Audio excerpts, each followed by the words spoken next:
Allah dan taufik Allah senantiasa mendampingi rekan-rekan dan teman-teman semua. Pada siang hari ini, izinkan Al-Faqir, izinkan saya yang masih bodoh ini, yang masih jahil ini, yang masih banyak salah, yang masih banyak kekurangannya ini untuk berbagi, untuk bercerita kepada teman-teman semua tentang pentingnya Al-Quran buat kehidupan kita. Mengapa Al-Quranul Karim itu penting buat kehidupan kita. Rekan-rekan semuanya, para pendengar yang berbahagia, kalau kita membuka Al-Quran, kemudian kita merujuk pada satu ayat di surah Thaha, di juz 16, pada halaman kiri tengah agak ke bawah, di halaman sebelum akhir dari juz 16 di mushaf standar kita akan temukan satu kisah di mana di situ Allah Subhanahu wa taala menceritakan proses turunnya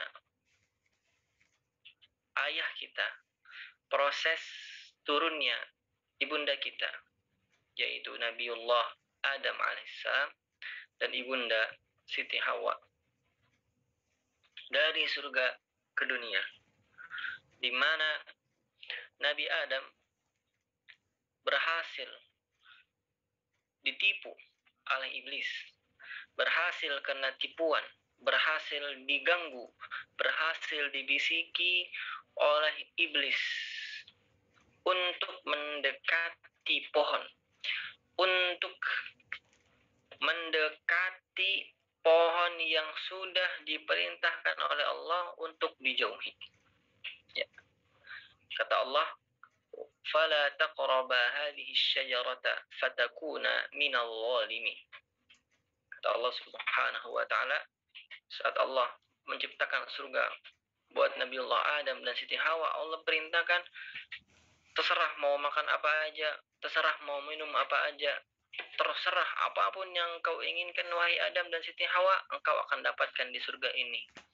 Hanya larangannya satu, jangan kalian berdua dekati pohon al-khuldi.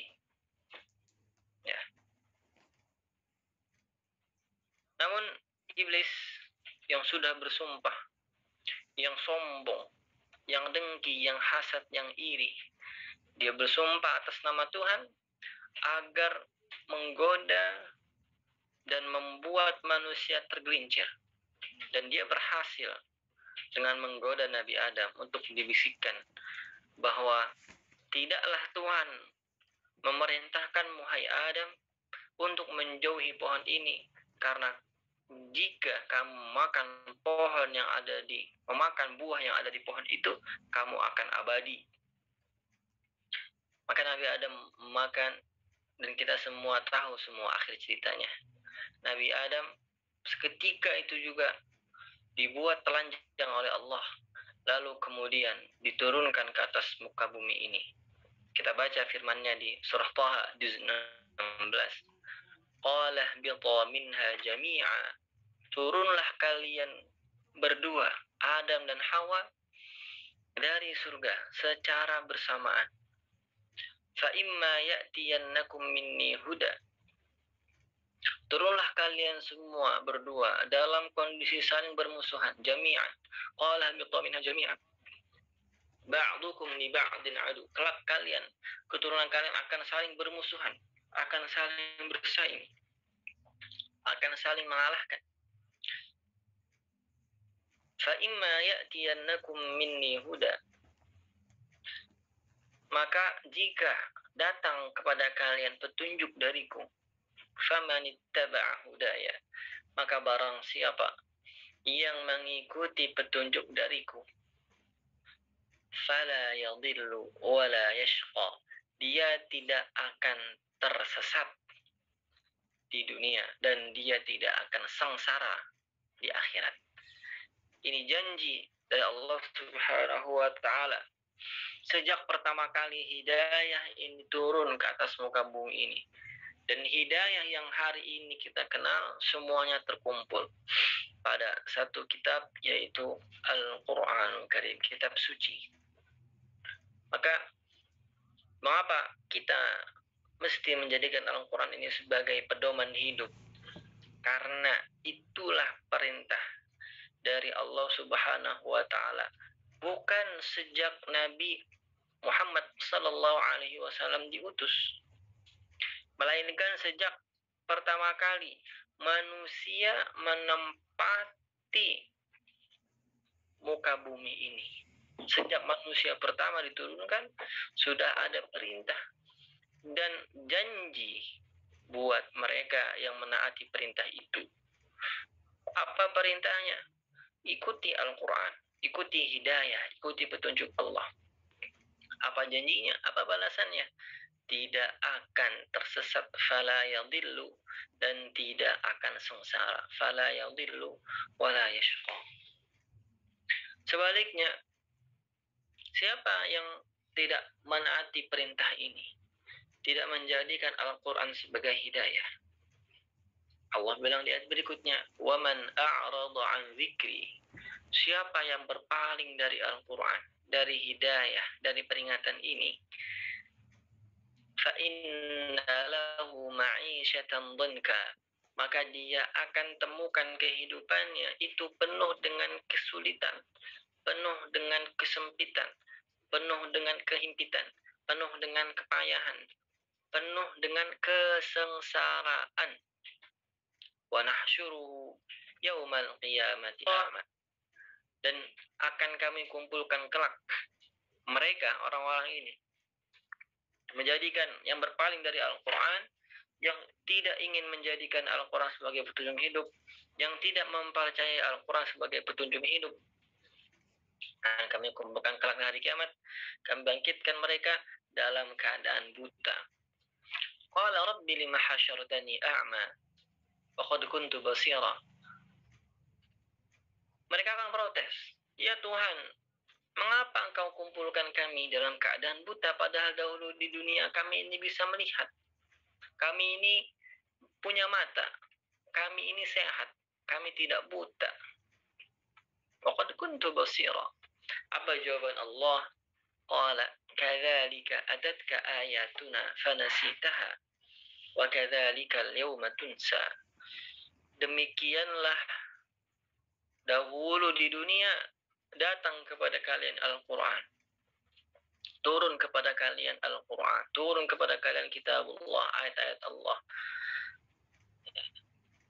dan kalian tinggalkan Al-Quran, kalian tinggalkan ayat-ayat Al-Quran, kalian tidak jadikan Al-Quran sebagai petunjuk hidup kalian. Maka pada hari ini balasannya adalah sebagaimana kalian meninggalkan Al-Quran, kalian ditinggalkan pada hari ini. Sungguh ancaman yang sangat berat rekan-rekan semuanya.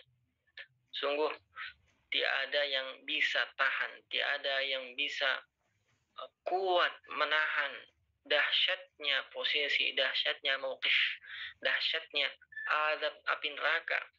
Saat itu kita membutuhkan setiap pertolongan, setiap syafaat. Syafaat Nabi kita minta, syafaat Al-Quran kita minta, pertolongan Allah kita minta. Maka orang-orang yang membaca Al-Quran, orang-orang yang senantiasa menghafaz Al-Quran, mengamalkan Al-Quran dalam kehidupan sehari-harinya, dia akan selamat, dia akan tertolong. Karena begitulah janji Nabi Muhammad sallallahu alaihi wasallam, Iqra'ul Qur'ana fa innahu ya'ti yaumal qiyamati syafi'an li ashabi.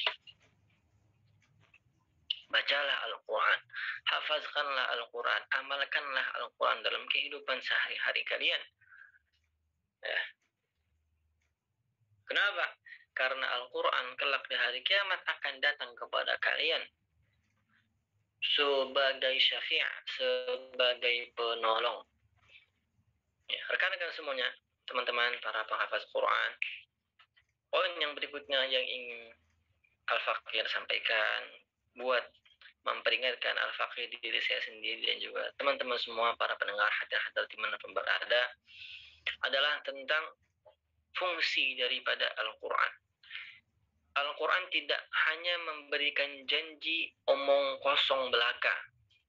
Setiap manusia yang hidup di zaman dahulu kemudian berinteraksi dengan Al-Quran, dengan interaksi yang sungguh-sungguh, dia bermuamalah dengan Al-Quran.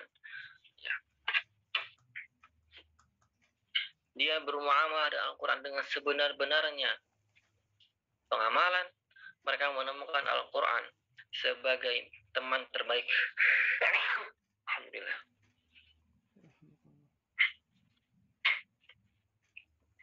Sebagai teman terbaiknya, teman hidupnya. Wa inna kitaballahi awthaqu syafi'in wa aghna ghana'in wahiban mutafaddila wa khairu jalisin la yumallu hadithuhu wa tardaduhu yazdadu fihi tajammula. Sungguhnya Al-Quran adalah sebaik-baik syafaat dan dia adalah sebaik-baik teman hidup, teman di akhirat yang jika diajak bicara tidak akan pernah bosan. La yumallu hadithuhu wa tardaduhu yazdadu fihi tajammula. Dan semakin diulang-ulang Al-Quran itu semakin membuat pembacanya indah, semakin membuat orang yang mendengarnya merasa indah, merasa bahagia. Maka teman-teman semuanya, mengapa Al-Quran menjadi satu-satunya teman yang tidak pernah membosankan? Mengapa orang-orang bersaksi? Mengapa orang-orang soleh zaman dahulu bersaksi? Mengapa orang-orang soleh hari ini? Dan jika saya tanya ke teman semua nih, 63 orang yang ada di Zoom ini misalnya saya tanya, yang hari ini sudah membaca Al-Quran 1 juz, ya, saya tanya, apa perasaan Anda, apa perasaan sampean, apa perasaan antum setelah selesai membaca Al-Quran 1 juz? Senang. Pasti senang, alhamdulillah. Pasti bahagia. Pasti perasaan yang memenuhi dada ini itu adalah perasaan bahagia, perasaan senang, perasaan puas, perasaan tenang. Karena Al-Quran menjanjikan itu, teman-teman. Nah, apalagi sekarang kita hidup di zaman yang penuh dengan fitnah, penuh dengan cobaan, penuh dengan musibah. Dan orang-orang yang istiqamah beribadah di zaman seperti ini, itu kata Nabi SAW, kata Nabi SAW, al-ibadatu fil harji kahijratin ilayya. Ibadah di tengah-tengah fitnah, ibadah di tengah-tengah berluasnya pembunuhan, pembantaian, penjajahan, fitnah, kriminalitas, ya. Orang-orang yang mampu beristiqamah beribadah di zaman-zaman seperti ini, kata Rasulullah SAW, fadilahnya itu bagai orang yang hijrah bersamaku, hijrah bersama Nabi Muhammad Sallallahu Alaihi Wasallam. Nah, kita baca satu hadis yang diriwayatkan oleh Imam At-Tirmidzi dari Ali bin Abi Thalib, dari Sayyidina Ali bin Abi Thalib radhiyallahu anhu. Amma inni, kata Ali bin Abi Thalib, aku mendengar Rasulullah sallallahu alaihi wasallam bersabda, ala innaha satakunu fitnah. Sungguh, kata Nabi sallallahu alaihi wasallam, pada akhir zaman nanti akan ada fitnah, akan ada musibah, akan ada mara bahaya, akan ada penjajahan di mana-mana, akan ada pembunuhan di mana-mana. Ya. Faqultu mal makhraju minha ya Rasulullah. Maka aku, kata Ali bin Abi Thalib, bertanya, apa jalan keluar pada saat itu, wahai utusan Allah? Apa saat itu jalan keluarnya? Kata Nabi sallallahu alaihi wasallam, qala kitabullah. Jalan keluar agar kalian selamat dari fitnah saat itu adalah berpegang teguh, menggigit seerat-eratnya Al-Qur'anul Karim, kitabullah.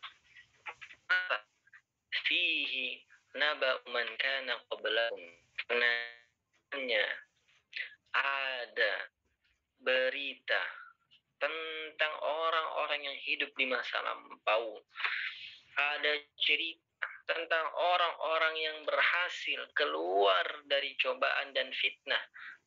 Ada cerita orang-orang yang tidak berhasil keluar dari cobaan dan fitnah sehingga mereka dihancurkan. Wa khabaru ma ba'dakum. Dia juga ada informasi tentang apa yang akan terjadi nanti setelah kalian. Di Al-Quran ada kisah tentang bagaimana kita dibangkitkan. Di Al-Quran ada kisah bagaimana kita dikumpulkan kelak di hari kiamat. Bagaimana kita dimatikan. Bagaimana orang-orang surga diangkat derajatnya di posisi yang paling tinggi. Bagaimana orang-orang penghuni neraka dibenamkan pada posisi yang paling rendah, paling terdalam, paling panas. Wa hukmu ma bainakum. Di dalam Al-Quran juga ada petunjuk bagaimana kalian menyelesaikan permasalahan di kehidupan kalian. Wa hukmu ma bainakum. Dalam Al-Quran ada cerita tentang bagaimana menghukum para koruptor. Di dalam Al-Quran ada cerita bagaimana cara membalas para pembunuh, para kriminal. Di dalam Al-Quran ada cerita bagaimana hukuman buat para pezina. Di dalam Al-Quran ada cerita bagaimana cara membagi harta warisan. Di dalam Al-Quran terdapat semua petunjuk kehidupan dari sekup paling kecil sampai sekup yang paling besar. Sehingga ada seorang tabi'in bertanya kepada Salman Al-Farisi radhiyallahu anhu, "Wahai sahabat Nabi, apakah benar Nabi kalian telah mengajarkan kepada kalian semua hal?" Kata Salman Al-Farisi, "Demi Tuhan yang menggenggam jiwaku, Nabi Muhammad SAW tidaklah meninggalkan kita kecuali setelah mengajarkan semuanya.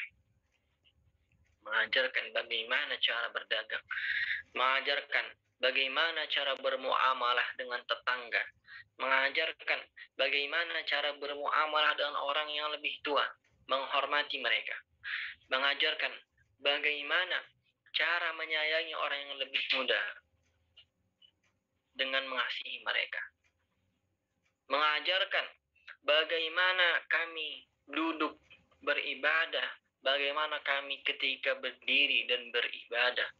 Bahkan Nabi kami mengajarkan bagaimana cara masuk dan cara keluar dari kamar mandi. Wa hukmu ma bainakum. Wa huwa al-faslu laisa bil hazli." Kata Nabi SAW di hadis Imam Tirmidzi yang tadi. Al-Quran juga di dalamnya ada pemutus perkara yang amat serius dan dia tidak bisa dijadikan barang candaan, teman-teman. Dia tidak bisa dijadikan barang candaan, dia tidak bisa dijadikan hiburan. Man tarakahu min jabbarin qasamahullah. Siapa yang meninggalkan Al-Quran karena sombong, Allah akan hancurkan dia. Wa man ibtaghal huda fi ghairihi adallahu Allah. Dan siapa yang mencari hidayah selain dari Al-Quran akan Allah sesatkan dia. Wa huwa hablullahil matin. Dan Al-Quran ini adalah ikatan Allah, tali Allah yang sangat kuat. Wa huwa dzikrul hakim. Dan dia adalah Al-Quran yang di dalamnya ada peringatan yang penuh dengan kebijaksanaan. Wa huwa siratul mustaqim, dan Al-Quran adalah jalan yang senantiasa lurus, senantiasa membuat orang-orang yang berdiri di atasnya tetap tegak lurus dan tidak tersesatkan. Huwa alladzi la tazighu bihil ahwa. Al-Quran inilah yang tidak akan membuat hawa nafsu semakin melenceng. Orang-orang yang mempunyai hawa nafsu yang terlalu tinggi, dia punya hawa nafsu yang terlalu tinggi untuk dunia. Ketika dia baca Al-Quran, Al-Quran akan menekan titik hawa nafsunya kepada titik yang paling rendah. Wala taltabisu bihi al-alsinah, wala taltabisu bihi al-alsinah. Dan Al-Quran ini lafaznya, ayatnya tidak akan tercampur antara satu sama lain, baik antara satu kalimat Al-Quran dengan satu kalimat Al-Quran yang lainnya. Begitu juga baik dari kalimat Al-Quran itu sendiri dengan kalimat bahasa Arab yang paling wala yashba'u min. Dan Al-Quran ini tidak akan membuat kenyang para ulama, tidak akan membuat puas orang-orang yang alim, yang mencari ilmu, yang menggali mutiara-mutiara hikmah dan hukum dari Al-Quran. Wala yukhlaqu ala kasratir radd. Dan Al-Quran ini tidak dijadikan sebagai sumber perpecahan dan sumber perselisihan. Wala tanqadi ajaibuhu. Dan Al-Quran ini keajaibannya tidak akan pernah habis, tidak akan pernah haus, tidak akan pernah selesai. Huwa alladzi lam tantahil jinnu idza mi'athu. Dan Al-Quran ini yang menjadikan jin-jin yang cari-cari dengar, yang curi-curi simak tatkala Al-Quran dibacakan oleh Nabi Muhammad sallallahu alaihi wasallam di Wadi Nakhli di kota Makkah. Belum selesai mereka mendengar Al-Quran, mereka sudah mengatakan, hatta qalu inna sami'na qur'anan ajaba yahdi ila rusydi fa'amanna bih walan nusyrika bi rabbina ahada. Sungguh kami telah mendengarkan Al-Quran yang menakjubkan, yang memberi petunjuk hidayah kepada kebenaran. Man qala bihi sadaq, kata Nabi sallallahu alaihi wasallam, masih di riwayat hadis Imam Tirmidzi. Maka siapa yang berucap dengan Al-Quran, dia pasti benar. Wa man amila bihi ujir. Dan siapa yang beramal dengannya, dia akan diberikan pahala. Wa man hakama bihi adil. Dan siapa yang berhukum dengan Al-Quran, dia pasti adil. Wa man da'a ilaihi hudiya ila siratim mustaqim. Dan siapa yang mengajak orang kepada Al-Quran, maka dia pasti sampai pada petunjuk, kepada jalan yang lurus. Maka Al-Quran, teman-teman, Al-Quran rekan-rekan, adalah satu-satunya kitab suci yang penuh dengan kesempurnaan, penuh dengan keajaiban, penuh dengan hikmah, penuh dengan hukum, penuh dengan mukjizat, penuh dengan keajaiban yang abadi, yang tidak akan bisa diselesaikan dan tidak akan bisa disempurnakan kecuali Allah yang maha sempurna dan maha abadi, yaitu Allah subhanahu wa ta'ala. Maka Allah subhanahu wa ta'ala menantang manusia, menantang jin. Qul la ini jitama'atil insu wal jinnu ala an ya'tu bimithli hadzal Qur'an la ya'tuna bimithlihi walau kana ba'duhum li ba'din dhahira. Katakan hai Muhammad, seandainya jin semuanya manusia semuanya berkumpul, saling menolong, saling gotong royong, ala ayyatu bimithli hadzal Qur'an. Untuk apa? Untuk bikin satu surat saja yang semisal dengan Al-Quran. La ya'tuna bimithlihi walau kana ba'duhum li ba'din zahira. Mereka tidak akan sanggup, mereka tidak akan bisa mendatangkan satu surat saja yang semisal dengan Al-Quran, walaupun mereka saling tolong menolong. Maka kemudian rekan-rekan semuanya, Al-Quran adalah mukjizat yang diberikan Allah kepada Rasulullah Muhammad SAW. Keistimewaan Al-Quran Karim meliputi semua hal, keindahan bahasa, keagungan isinya, kebersihan isinya, dan terjaga isinya dari seluruh upaya pengurangan, bentuk pengurangan, penambahan, perusakan. Dan bukan hanya orang-orang beriman, tapi semua orang yang berakal pasti mengakui hal ini. Seorang sastrawan orientalis Jerman yang hidup pada abad 18 atau tahun 1832. Orang sastrawan nih, sastrawan tinggi. Jadi ahli sastrawan kiblat, namanya Johann Wolfgang van Goethe. Dia bilang, ketika saya membaca Al-Quran, saya merasa bahwa jiwa saya bergetar di dalam tubuh saya. Di kesempatan lain dia mengatakan, Al-Quran bukan perkataan manusia.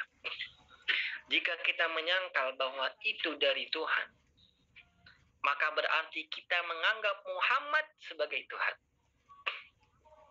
Ya. Subhanallah, Masya Allah. Afala yatadabbaruna al-Quran walau kana min 'indi ghairillahi lawajadu fihi ikhtilafan katsira. Tidakkah mereka manusia itu mentadabburi kandungan Al-Quran? Orang-orang yang sungguh-sungguh dan benar dalam tadabburinya bersama Al-Quran, dia tidak akan menemukan sama sekali pertentangan, karena dia datang dari Allah Subhanahu wa Ta'ala. Ada lagi orientalis ilmuwan asal Inggris, hidup tahun 1969, namanya Arthur. Dia bilang, ketika saya mendengarkan Al-Quran dibacakan dalam bahasa Arab, seolah saya mendengarkan detak jantung saya. Ini teman-teman, ini orang bilang kayak gini non-muslim. Dia nggak percaya, dia nggak bertauhid kepada Allah, tapi dia sungguh-sungguh mempelajari Al-Quran, sungguh-sungguh mendengarkan Al-Quran dibaca. Mereka bilang Al-Quran bukan dari Muhammad, Al-Quran dari Allah. Mereka mengatakan seolah-olah mereka mendengar detak jantung itu berdetak.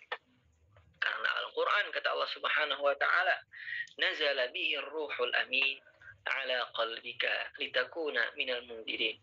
Karena Al-Quran diturunkan melalui perantara malaikat Jibril, ar-ruhul amin, untuk hati, ala qalbika, untuk hati wahai Muhammad, litakuna minal mundirin. Ya, maka rekan-rekan semuanya, lagi-lagi Al-Quran dengan banyak sekali bukti-bukti dan kesaksian dari orang-orang non-muslim. Sebagiannya kita sebagai orang-orang muslim, sebagai orang yang beriman, sebagai orang yang mencintai Allah dan mencintai Rasulnya, ya, itu senantiasa berpegang teguh dan menjadikan Al-Quran sebagai pedoman hidup. Jangan sampai orang-orang di luar sana, jangan sampai orang-orang non-muslim, orang-orang non-mukmin, mereka lebih kagum kepada Al-Quran ketimbang kita, orang-orang muslim. Apa yang salah, teman-teman, ketika kita tidak mampu menjadikan Al-Quran sebagai petunjuk hidup? Apa yang salah? Yang pertama, barangkali kesalahan kita ada pada cara kita mengimani Al-Quran. Barangkali kita hari ini mengimani Al-Quran sebagai keajaiban hidup dunia dan akhirat. Kita mengimaninya sebagai sekedar kitab tuntunan, kitab suci saja. Padahal Al-Quran jauh lebih dari itu. Kita barangkali selama ini mengimani Al-Quran sebagai rapalan saja, sebagai azimat saja. Kalau ada orang sakit dibacakan agar sembuh. Itu benar, itu tidak salah. Namun dia akan jauh lebih bermanfaat ketika Al-Quran diimani sebagai sumber hidayah. Ya. Sebagai sumber hidayah. Lalu kesalahan yang kedua, mengapa hari ini kita seperti kesulitan menjadikan Al-Quran? Padahal Allah Subhanahu wa taala telah berfirman, "Walaqad yassarnal Qur'ana lidzikri fahal min mudzakir." Dan sungguh telah kami mudahkan Al-Quran untuk dihafal, untuk dipelajari. Barangkali karena kita itu salah dalam membaca ayat-ayat dan kalimat-kalimat dalam Al-Quran, atau kita belum benar tahsinnya. Kita masih salah, kita masih terlalu berantakan bacaan tahsinnya. Atau yang ketiga, barangkali kita kurang banyak hafalan Al-Qurannya. Barangkali hafalan Al-Quran kita dari awal tahun, dari sejak sebelum pandemi, masih juz 30 saja, gak nambah-nambah. Dan juga gak lancar-lancar. Sudah sedikit gak lancar. Ya mending kalau ya sedikit tapi lancar, ini sudah sedikit tidak lancar. Ya, lebih pilih mana teman-teman? Lebih pilih mana? Sedikit tapi lancar atau sedikit tapi nggak lancar? Lebih pilih mana? Kalau dipilihnya sedikit tapi lancar, atau sedikit tapi nggak lancar? Sedikit tapi lancar. Tapi lancar. Nah, kalau sekarang pilihannya adalah mending pilih mana? Sedikit tapi lancar atau khotam banyak tapi nggak lancar? Sedikit lancar. Sedikit lancar. Nah, tentu jawabannya adalah lebih mending banyak khotam 30 juz tapi lancar. Nah, itu yang kita pilih ya. Itu yang harus jadi kita cita-cita kita itu, teman-teman. Nah, itu barangkali kekeliruan kita. Kesalahan kita menghafal Al-Quran seperti seakan-akan sulit menjadi pedoman, menjadi panduan hidup. Sehingga kita tidak bisa merasakan apa yang dirasakan oleh para ulama ketika mereka menulis dalam kitab tafsir. Salah satu dari ulama menulis dalam kitab tafsirnya, Al-hayatu fi dhilalil Qur'ani ni'matun la ya'rifuha illa man dzaqaha. Kehidupan di bawah naungan Al-Quran itu adalah sebuah nikmat yang tidak akan bisa dirasakan kecuali orang yang sudah mengecapnya, sudah merasakannya dengan lidah hatinya. La ya'rifuha illa man dzaqaha. Kemudian yang keempat, barangkali kita sulit sekali menjadikan Al-Quran dalam kehidupan kita sebagai petunjuk hidup, sebagai pedoman hidup, sebagai pegangan hidup, karena kita belum paripurna, belum sempurna, belum baik pemahaman terhadap Al-Quran. Padahal Al-Quran itu teksnya sangat nyata buat orang yang luas wawasan ilmunya, buat orang yang berilmu, buat orang yang tidak ada keraguan di dalamnya, di dalam hatinya. Al-Quran itu senantiasa mengajak dengan bahasanya, mengajak orang-orang berilmu itu berbicara, orang-orang yang paham itu berbicara. Nah, maka kemudian tidak salah ketika Al-Quran disifati dengan an-nur, cahaya. Bahasa dan literasi Al-Quran identik sekali dengan nur dan cahaya kalbu. Ya. Tidak semata-mata menyinari diri si pembaca sendiri, tetapi juga menyinari diri orang-orang yang ada di sekitarnya. Ya. Dan mukjizat Al-Quran itu sangat hebat. Dalam satu kitab namanya I'jazul Adab lil Quranil Karim, ya, karangan Abdul Razak Naufal, diceritakan bahwa di situ ya, keseimbangan kuantum, ya, keseimbangan kuantum dalam teks-teks Al-Qur'an Al-Karim. Misalnya, kalimat kehidupan al-hayat itu seimbang dengan kalimat al-maut. Sama-sama di Al-Quran disebutkan sebanyak 145 kali. Kata manfaat dan kata mudarat di dalam Al-Quran itu sama-sama disebutkan kurang lebih 50 kali. Panas dan dingin sama-sama disebutkan 4 kali. Iman dan kufur dalam bentuk iman ya dan kufur itu disebutkan 17 kali. Harap dan cemas masing-masing disebutkan 8 kali. Ya. Begitu juga misalnya kata hari yaum dalam bahasa Arab ya. Itu disebutkan dalam Al-Quran sebanyak 365 kali. Sejumlah dengan jumlah hari dalam satu tahun. Sedangkan dalam bentuk jamak al-ayyam tertulis sebanyak 30 kali. Sedangkan kata bulan asy-syahr terulang di Al-Quran sebanyak 12 kali.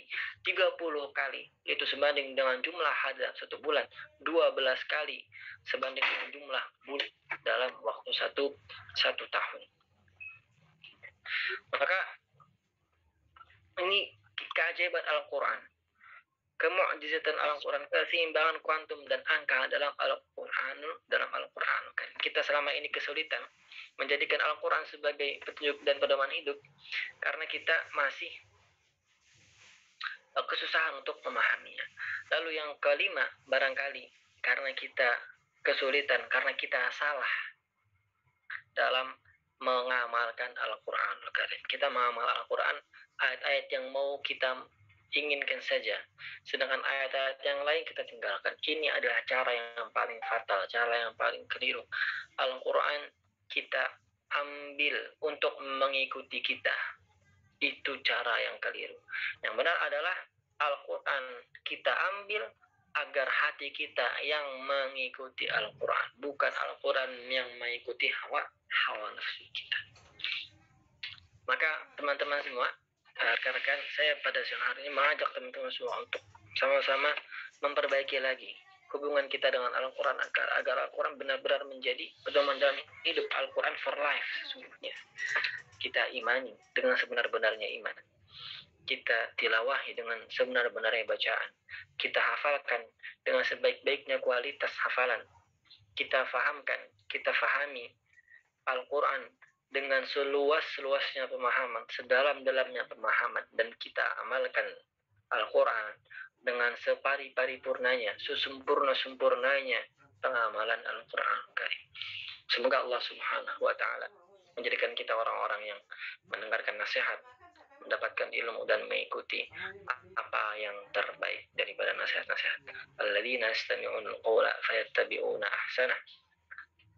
Kurang lebih itu yang bisa Al-Hakir sampaikan pada siang hari ini. Jika ada pertanyaan, tafadhal saya kembalikan kepada Ustaz. Hadanallahu wa iyyakum ajma'in. Assalamualaikum warahmatullahi wabarakatuh. Waalaikumsalam warahmatullahi wabarakatuh. Barakallahu fikum. Jazakallahu khairan Ustaz atas ilmunya materi kita pada hari ini. Teman-teman, Ustaz-Ustaz, para pengurus Yayasan Yang Tahfiz Center Indonesia, alhamdulillah telah kita dengarkan materi yang disampaikan oleh Ustaz Syahrul Bashir. Maka di sini saya selaku moderator atau pembimbing acara, pembawa acara, sedikit menyimpulkan kepada teman-teman hadirin dari manapun berada seluruh Indonesia, para pecinta Al-Quran, maka ketahuilah keputusan yang bisa kita ambil bahwa dengan menghafal Al-Quran ini adalah tugas yang paling mulia untuk kita. Kemudian menghafal Al-Quran, ada orang yang paling banyak membaca Al-Quran. Bagaimana membaca Al-Quran adalah ibadah, sebagaimana dijelaskan oleh Ustaz kita tadi. Bahkan orang yang terbata-bata juga mendapatkan pahala 2 kali lipat daripada orang yang lancar. Dan juga teman-teman semua sudah hafiz bahwasanya dengan Al-Quran kita akan mendapatkan syafaat dari akhirat kelak. Kemudian dengan Al-Quran Allah akan meninggikan derajat kita. Kemudian apalagi dengan Al-Quran Allah akan menjaga kita dari berbagai perbuatan kemaksiatan kepada Allah, perbuatan keburukan yang akan membawa diri kita terjerumus baik itu dalam keburukan dunia maupun akhirat.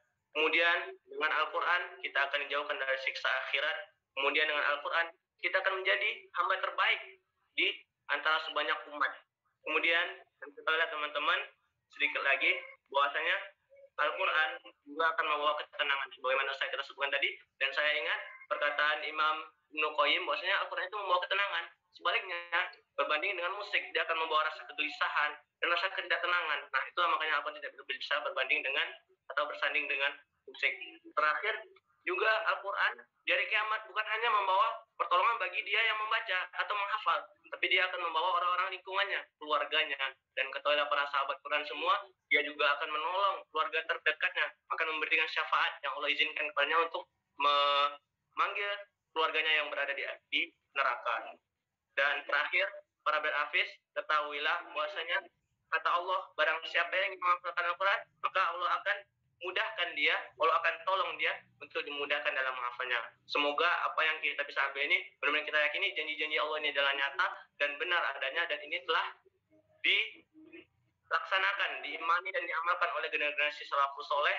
Dan semoga sebagaimana kita ingat buku terbaik, buku pertama atau buku yang kita kenal dari karya Ustadz kita, Kun bil Qur'ani Najman, seni menjadi bintang Al-Quran ala sahabat. Semoga kita semua bisa menjadi bintang Al-Quran sebagaimana salafus saleh dulu, sebagaimana sahabat tabi'in dan ulama-ulama dahulu mendahulukan Al-Quran, menjadikan Al-Quran sebagai sumber petunjuk dalam kehidupan kita. Selanjutnya, teman-teman semua, semoga apa yang saya sampaikan bermanfaat. Silahkan yang sudah mempersiapkan pertanyaannya bisa raise hand di sini biar lebih teratur, atau jika bisa dihidupkan mikrofonnya, silahkan. Nanti setelah saya persilahkan, kita batasin dulu ya, Ustaz. Berapa pertanyaan, Ustaz? Saya 3 cukup, Ustaz?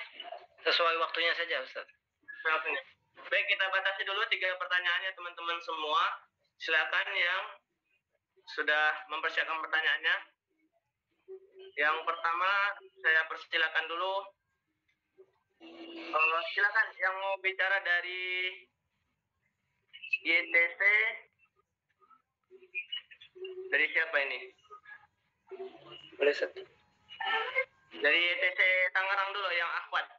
Nanti kita giliran ya, satu. Ada yang di chat tadi, silakan raise hand dan hidupkan soundnya, videonya, mohon. Ya. Masya Allah. Yaudah, Ustaz, kita bacakan aja ya, Ustaz, pertanyaannya ya, Ustaz. Itu ada yang angkat tangan, Ustaz. Itu banyak yang angkat tangan. Enggak nampan. Ya. Ya, silakan. Ya, Lukman Kiting, ya. Lukman Kiting, tafadhol. Silakan, Akhi, dihidupkan. Ya. Ini Ustaz Mas Hajiddin ingin bertanya juga. Silakan hidupkan aja, langsung terhubung ke Ustaz Saihul. Ya, Ustaz. Betul, Ustaz. Dari Lukman Hakim dulu ya, Ustaz. Lukman Hakim atau Ana dulu? Hakim. Ya, Ana dulu aja, nggak apa-apa. Ya, tafadhol. Assalamualaikum warahmatullahi wabarakatuh. Waalaikumsalam warahmatullahi wabarakatuh. Mohon izin bertanya kepada Ustadz kita dan guru kita, bagaimana ganjaran bagi orang yang hafalannya lupa? Terus bagaimana bagi orang yang lupa hafalannya ini untuk solusi yang mudah, yang terbaik untuk bisa dihafal kembali, Ustaz? Ya. Baik. Assalamualaikum warahmatullahi wabarakatuh. Sama saya jawab. Orang yang sudah hafaz Quran, orang yang sudah hafal Quran, kemudian dia lupa, itu ada 2 kondisi. Ada 2 kondisi. Kondisi yang pertama, dia lupa apa yang sudah dia hafal dari Al-Quran dengan sengaja. Dengan sengaja. Maka orang ini dia tidak mendapatkan ganjaran apa-apapun. Dia tidak mendapatkan balasan ganjaran apapun. Yang dia dapatkan justru hukuman dan adab yang sangat pedih. Ini kalau kondisi yang pertama, dia lupakan Al-Quran setelah dia hafal dengan sengaja, nggak mau murojaah karena malas misalnya, atau nauzubillah karena sudah tidak beriman lagi dengan Al-Quran. Apa kata Allah di surah Al-Kahfi? وَمَنْ أَظْلَمُ مِمَّنْ ذُكِّرَ بِآيَاتِ رَبِّهِ فَأَعْرَضَ عَنْهَا وَنَسِيَ مَا قَدَّمَتْ يَدَهُ. Dan tidak ada yang lebih zalim, yang lebih aniaya daripada mereka yang sudah diberikan Al-Quran, ayat-ayat Tuhannya sudah diberikan kepada dia, kemudian dia berpaling dan lupakan secara sengaja lalu meninggalkan secara keseluruhan. Itu sangat zalim, sangat aniaya. Inna ja'alna ala qulubihim akinnatan ay yafqahuhu wa fi adhanihim waqra. Akan kami beri dia hukuman di dunia berupa ditutupnya hati, berupa ditutupnya telinga, berupa dijauhkannya dia dari segala sumber hidayah. Na'udzubillah summa na'udzubillah. Adapun kondisi kedua orang yang lupa adalah dia lupa tidak sengaja. Dalam arti dia sudah hafal Quran, dia sudah hafal ayat-ayat, dia sudah hafal surat-surat, dia terus murojaah semampu dan semaksimal yang dia bisa, namun dia masih lupa, atau dia lupa tidak sengaja padahal sudah dilancarkan, maka dia tidak mendapatkan dosa. Hal ini sebagaimana sabda Nabi Shallallahu Alaihi Wasallam yang diriwayatkan oleh Abdullah ibnu Mas'ud, di mana Nabi Shallallahu Alaihi Wasallam bersabda, "Bi'sama yaqulu ahadukum." Sungguh jelek ucapan kalian kalau kalian bilang, nasitu ayata kada wa kada. Aku telah lupa ayat sekian, aku telah lupa surat sekian. Ya. Walakin nusitu. Akan tetapi ucapkanlah aku dibuat lupa. Nusitu. Artinya ada unsur ketidaksengajaan. Nah, nusitu itu berbeda dengan nasitu. Ya, nasitu itu artinya aku lupa dan aku tinggalkan secara sengaja. Adapun nusitu, aku dibuat lupa padahal aku sudah murojaah Al-Quran. Aku sudah mengulang hafalanku, sudah nakrir, sudah murojaah. Nah, maka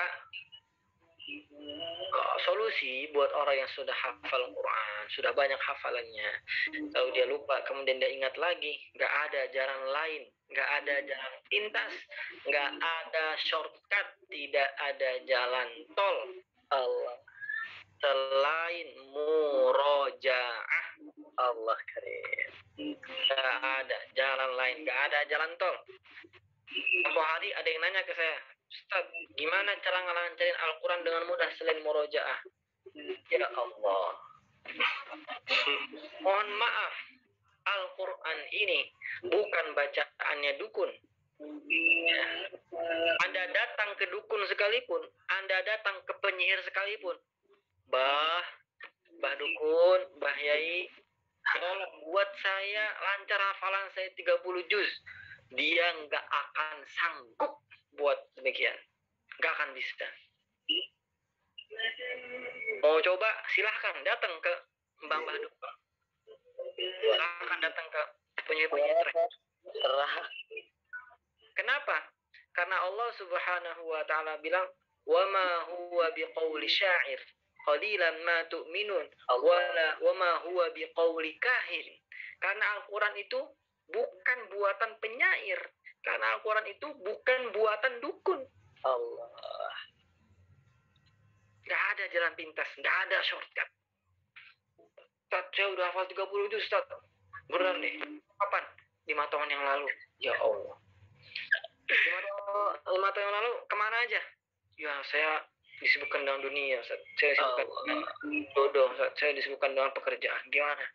Ya sudah, nggak ada kata terlambat. Nggak ada kata terlambat. Selama nyawa masih dikandung badan, mulailah saat itu juga untuk mengulang hafalan. Untuk murojaah.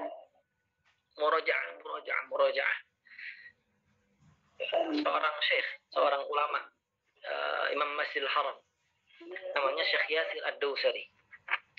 Dia cerita dalam salah satu muhadrah, dalam salah satu kajian motivasi Qurannya. namanya siapa? Syekh Yasir Ad-Dausari. Dia cerita, saya berguru kemana-mana. Saya datang ke fulan, datang ke syekh fulan, syekh fulan, syekh fulan, alim fulan, alim fulan.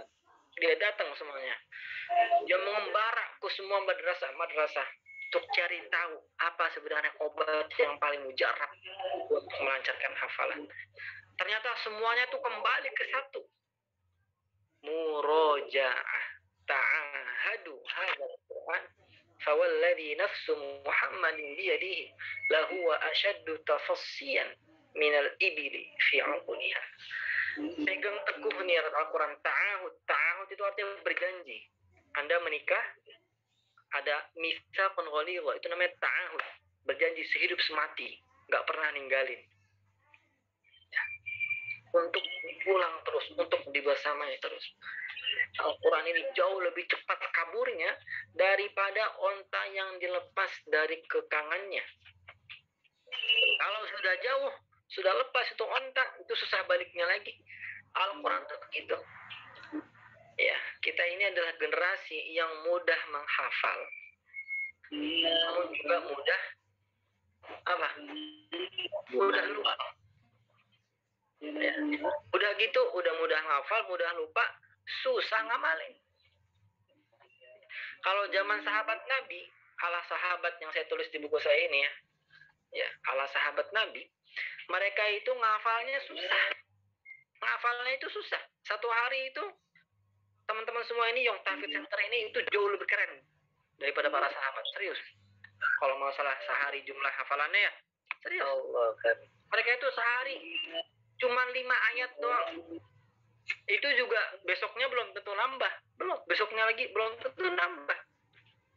Kenapa? Karena mereka dimudahkan untuk ngamalin dan memahamin. Mereka susah ngafalin, tapi mereka mudah ingat. Sekalinya dia ingat itu ingatnya lama gitu ya. Dan sekalinya ngamalkan mereka mudah sekali. Ya, minta tolong sama Allah agar diberi taufik, ya, agar dikembalikan lagi cahaya Al-Quran itu ke dada kita, agar Al-Quran itu mudah kembali ya, mengulur dari lisan kita ya. Nah, semoga menjawab pertanyaannya. Satu saat selesai. Ini dari Ustaz Manhajudin mau nanya. Baik, boleh. Ya, nanti setelah ini kita simpulkan ini ya, satu pertanyaan dari yang chat di Zoom. Nanti boleh. Manhajudin. Ya, Ustaz Manhajudin, tafadhol. Silakan. Syukran, Ustaz. Bismillahirrahmanirrahim. Assalamualaikum warahmatullahi taala wabarakatuh. Waalaikumsalam. Masya Allah, saya mengikuti dari awal sampai tadi ya, sebelum ditutup kajian materi yang disampaikan oleh Ustaz Syaiful Bashir yang sangat luar biasa untuk kita sebagai penggerak ya di bidang Al-Quran, sebagai pembelajar di bidang Al-Quran, penghafal Al-Quran. Ada beberapa pertanyaan Ustaz yang ingin saya tanyakan. Mohon izin ya untuk pihak panitia yang Tahfidz Center. Untuk pertanyaan pertama, bagaimanakah Ustadz Syaiful Bashir terkait dengan tahapan pembelajaran Al-Quran ya, proses secara sistematis. Nah, apakah kita perlu memahami artinya terlebih dahulu, baru menghafal, atau mungkin kita tahsin dulu sampai benar-benar bagus, tahsin makhrajul hurufnya baik, kemudian sifatul hurufnya bagus, barulah kita ke tahapan menghafal. Kemudian setelah menghafal, apakah bisa langsung kita fokus ke tadabbur ya, tadabbur Al-Quran, tafakur, mengkombinasikan atau mengkorelasikan antara ayat-ayat qauliyah atau ayat Qur'aniyah dengan ayat-ayat kauniyah ya, penciptaan alam semesta, kita kaitkan dengan ayat Al-Quran. Apakah itu ada di tahapan terakhir Ustadz, terkait dengan sistematika proses pembelajaran Al-Quran dari pemula sampai tingkat yang mahir ya, seperti itu. Kemudian pertanyaan yang berikutnya adalah yang kedua atau terakhir dari Ana, bagaimana Ustadz tips dari Ustadz Syaiful Bashir dalam menjaga hafalan ya. Menjaga hafalan, tips menurut Ustadz seperti itu, agar hafalan kita itu, hafalan kami itu mungkin Ustadz, di samping kita sudah murojaah setiap hari atau kita murojaah dengan cara kita membaca ulang ayat-ayat sudah kita hafal di dalam sholat ya, atau ketika sholat tahajud kita murojaah, atau dalam perjalanan kita murojaah, bagaimanakah mungkin ada waktu khusus, ada cara khusus menurut Ustadz di dalam memperkuat hafalan, karena memang dalam menghafal cenderung mungkin para santri itu dalam menghafal tapi akan mudah juga mudah untuk lupa ya, kalau nggak murojaah sehari aja kadang sudah lupa, kadang tertukar antara ayat yang mutasyabihat satu dengan ayat mutasyabihat yang lain seperti itu. Mungkin hanya ini Ustaz dari Ana. Jazakumullah khairan katsiran atas jawabannya. Wa barakallahu fikum. Assalamualaikum warahmatullahi wabarakatuh. Waalaikumsalam. Assalamualaikum wabarakatuh. Baik, tentang menghafal Al-Quran yang benar, tentu ada 5M. Yang pertama, mengimani. Yang kedua, ini bertahap ya. Ini bertahap. Ini tadi sudah saya singgung. Sebenarnya 5 itu. Cuman tidak dengan sistematika yang formal. Nah, sistematika yang formal, ketika benar menghafal dan interaksinya dengan Al-Quran, yang pertama adalah mengimaninya. Mengimani.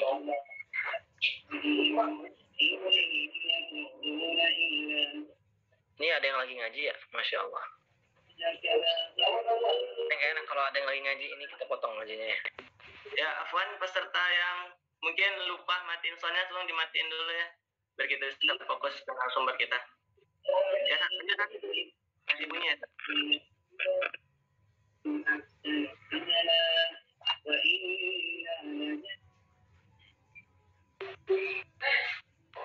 Ya, Sat, apa tahu Sat? Mungkin ada peserta yang lupa matiin soundnya.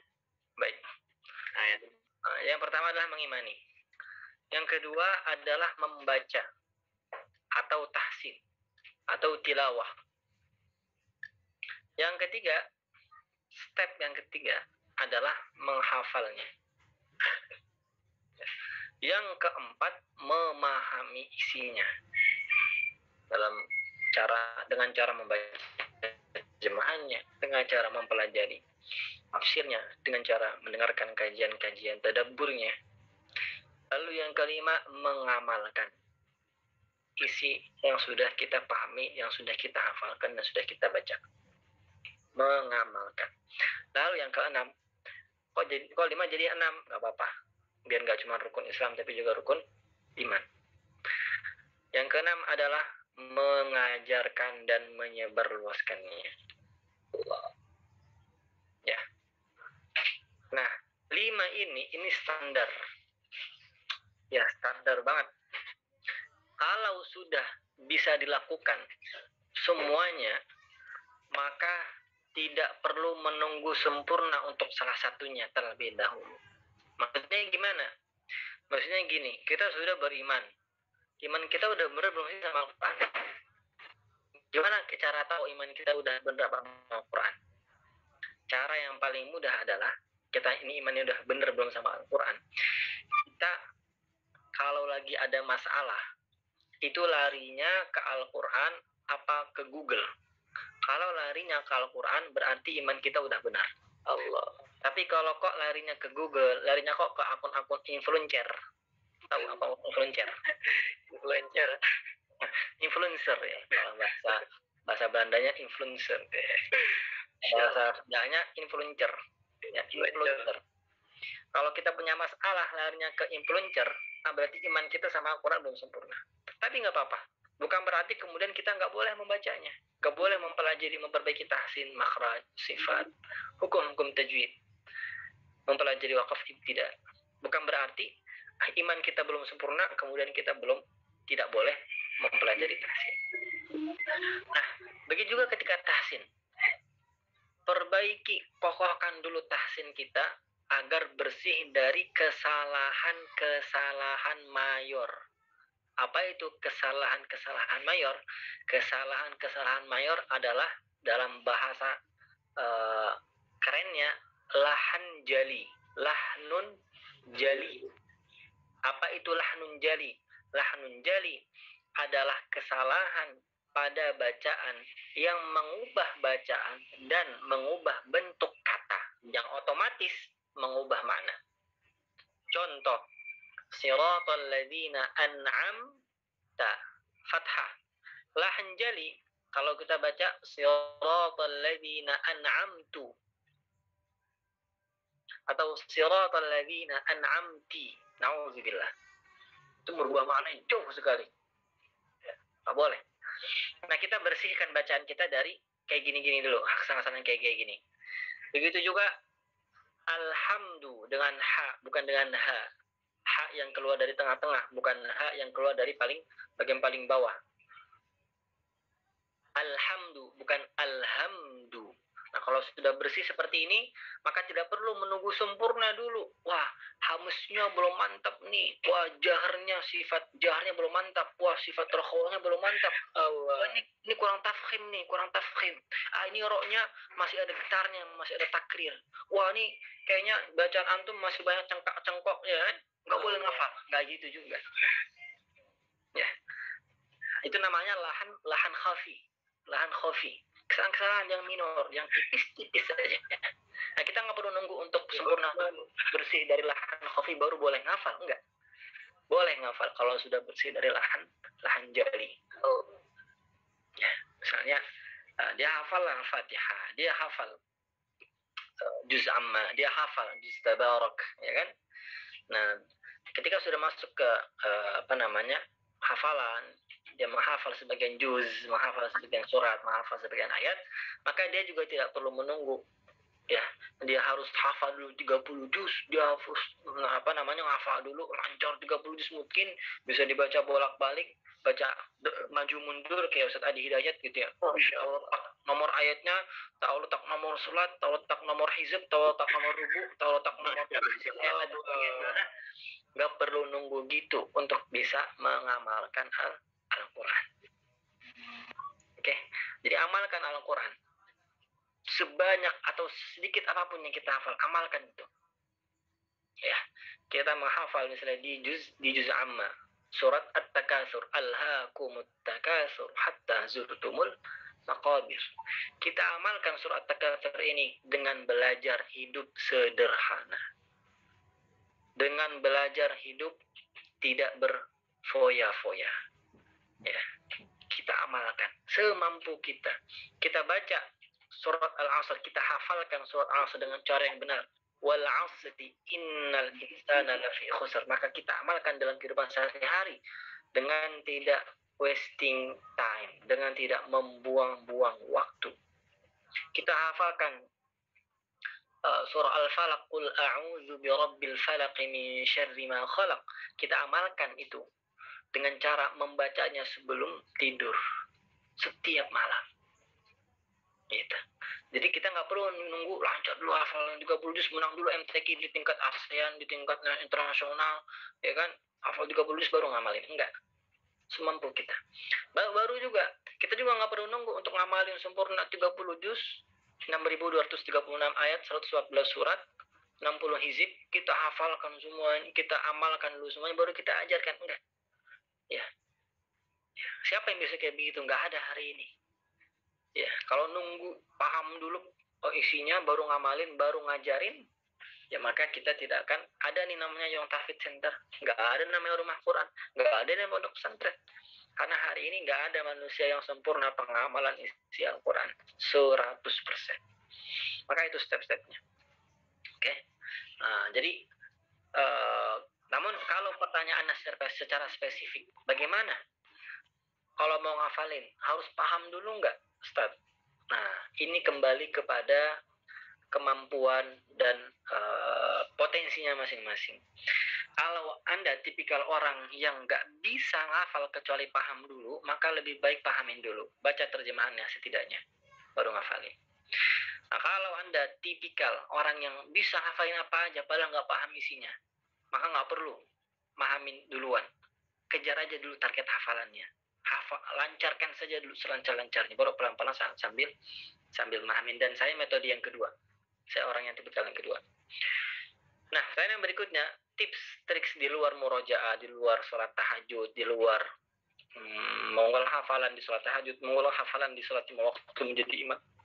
Ya, tips yang paling tokcer untuk menguji kualitas hafalan Anda adalah dengan melakukan satu metode yang sudah ada sejak zaman Nabi, namanya ardun. Apa itu ardun? Ya, ardun itu artinya mendemonstrasikannya di depan orang. Bukan dalam keadaan sholat, bukan. Tapi dalam keadaan kalau hari ini kita formatnya itu dalam bentuk tasmi' bil ghaib misalnya. 5 juz dalam satu hari, 10 juz dalam waktu 2 hari, atau 30 juz dalam waktu satu hari. Kalau bisa 1 juz itu nggak ada salahnya, top. Kalau bisa satu hari itu dia baca 30 juz tanpa ada salah, top. Wih, maksudnya ngada-ngada aja bisa 30 juz satu hari. Bisa. Makul itu, masuk akal. Gimana caranya? Bisa. Satu halaman 1 menit. Gimana baca satu halaman 1 menit? Ya, emang bisa kedengaran? Bisa. Buat orang-orang, buat asal penyimaknya juga hafal Quran. Gimana misalnya 1 menit 1 halaman? Saya kasih contoh ya. Nah, simak nih. Misalnya, gak apa ya, Ustadz Ashraf ya. Saya agak panjang sedikit awan untuk kekhawatiran. Misalnya, silakan. بسم الله الرحمن الرحيم تلك الرسل فضلنا بعضهم على بعض منهم من كلم الله ورفع بعضهم درجات واتينا عيسى بن مريم البينات واتيناه بالقدس ولو شاء الله ما اقتتل من بعد ما لما جاءت من ومنهم من امن منهم كفر ولو شاء الله ما اقتتل ولكن الله يفعل ما يريد الذين امنوا وانفقوا مما رزقناكم من قبل ان ياتي يوم لا بيع فيه ولا تخشى والكفر ظالما الله لا اله الا هو ما تاخذ سلطان من السماوات والارض من ذا الذي يشفع عنده الا باذنه يعلم ما بينهم وخلق من شيء وسق السماوات والارض والله العظيم لا يكره في دين قد تبين رشد من الطاغوت من الفصل العظيم. Dah, kurang dari 1 menit. Masya Allah. Masya Allah, tabarakallah. Mau lagi? Alladhina amanu khilum la dhulmatin wa dan kafara wa tawalla wa nasmana fi qadam tabti hajam fi ma wa tabat khala wa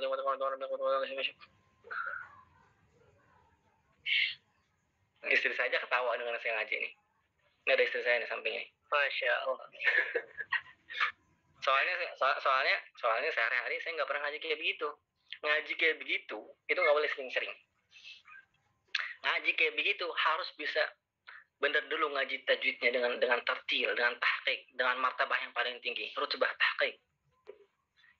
Allahu waliyul ladzina amanu yukhrijuhum minadh dhulumati ilan nur والذين كفروا أولياؤهم الطاغوت يخرجونهم من النور إلى الظلمات أولئك أصحاب النار هم فيها خالدون. Harus bisa dulu ngaji kayak gitu, baru ngaji cepat. Ini orang sekarang udah buru-buru aja kan. Ini belum. Allah karim. Ya, jangan. Itu bid'ah yang mazmumah. Itu bid'ah yang nggak boleh. Ya. Nah, gimana kalau 1 menit 1 halaman dia akan mampu baca dalam 1 jam 3 juz. Kalau 1 jam 3 juz berarti untuk baca 30 juz hanya membutuhkan 10 jam. Satu hari kita hidup itu ada berapa jam anak-anak? 4 jam. 4 jam. Allah karim. Maksudnya kan teman-teman itu bisa baca Quran 1 juz Quran 1 hari itu bisa. Saya punya kawan dekat dengan saya, setiap kali pengen lomba, pengen naik panggung, cabang 30 juz saingan saya ketika 30 juz MTQ. Saya tanya tips antum apa biar lancar mulus di atas panggung. Dia bilang, saya 3 jam sebelum naik ke atas panggung itu ngulang semua Al-Quran. Semua diulang. Gimana caranya? Dia kayak semacam kontemplasi itu kayak bertapa gitu ya. Diulang semuanya. Jadi pakai ingatan. Cepat, saking cepatnya itu nggak bisa dikejar sama lidah. Jadi Gak bisa juga nikmatnya sama orang lain, itu udah antara dia sama Allah aja, antara dia sama malaikat aja. Nah, itu jadi harus bisa didemonstrasikan. Nah, kalau belum bisa tahap sampai situ, maka cara yang lainnya adalah dengan dites hafalan. Misalnya hafalan kita 1 juz, minta tolong ustadz kita, minta tolong musyrif atau murabbi atau mudabbir ataupun guru kita, ustadz kita, ustadz permisi mohon izin, nah, coba tolong tes saya, kasih 5 soal yang paling susah di juz 1. Ya, kasih soal. واتبعوا ما تتلو الشياطين على ملك سليمان. Gampang nih di 1 kan. Nah, dibaca. A'udzu billahi minasy syaithanir rajim. واتبعوا ما تتلو الشياطين على ملك سليمان وما كفر سليمان ولكن الشياطين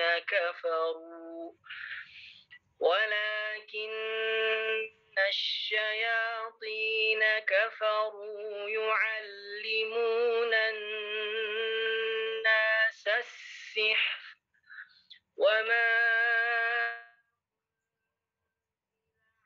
الملكين ببابل هاروت وماروت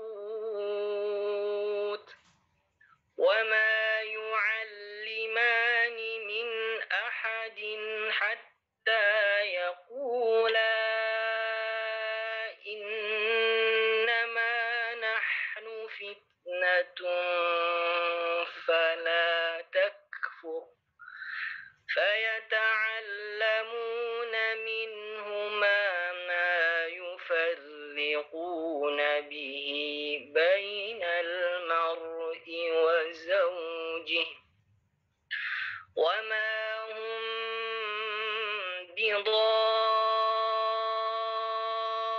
بضارين به من أحد إلا بإذن الله ويتعلمون ما يضرهم ولا ينفعهم ولقد علموا لمن اشتراه ما له في الآخرة من خلاق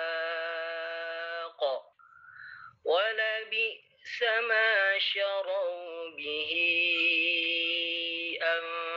أنفسهم لو كانوا يعلمون. Soal kedua Ustaz, soal kedua. Karena dia berhasil kan? Sama Ustaznya dikasih soal. Coba lanjutkan firman Allah Ta'ala di juz pertama. Qulu amanna billah. Dia mulai bingung. Yang mana ini? Qulu amanna billah. Wa ma unzila ilaina wa ma unzila ala. Itu kan? Ada al-asbat apa enggak nih? Nanti habis Ibrahim apa Ishak dulu apa Ishak dulu baru Ibrahim? Allah karim. Dulu kami dilatih begitu Ustaz. Buat penanya, Ustaz Manhaj, saya dulu dilatih begitu. Jadi kami nggak boleh pindah dari 5 juz, kami nggak boleh pindah dari 10 juz sebelum bisa 1.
Paket lengkap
Enggak tahu.